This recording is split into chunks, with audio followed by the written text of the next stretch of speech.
If you have been trying to make soft Nigerian Agege bread at home, but it never comes out like the bakery version, this recipe will change that.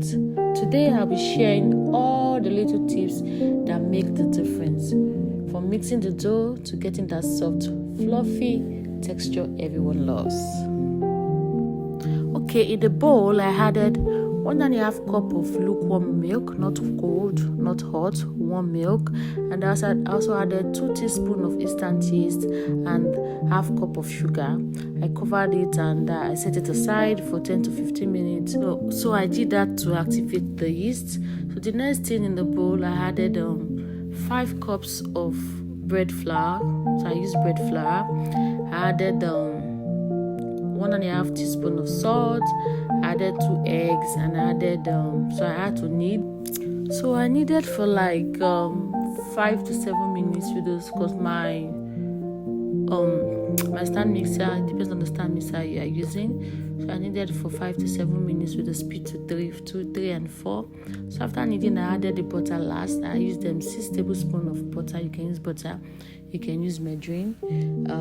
So I needed that for 3 to 4 speed, and I needed again for like 7 to 9 minutes until I make sure your dough is like this, not too hard and not too soft.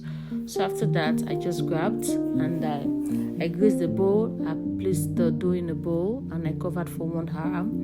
After 1 hour, I took it out.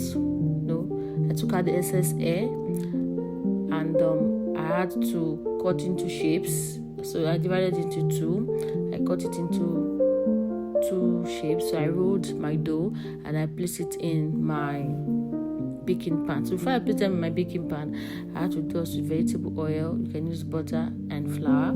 So I dusted it and I placed my bread, and I had to cover again for another 45 minutes. So after that, my dough was ready, and I placed it in my oven and I baked for 45 minutes at 350 degrees centigrade, and that was it. So 350 degrees Fahrenheit or 175 degrees centigrade.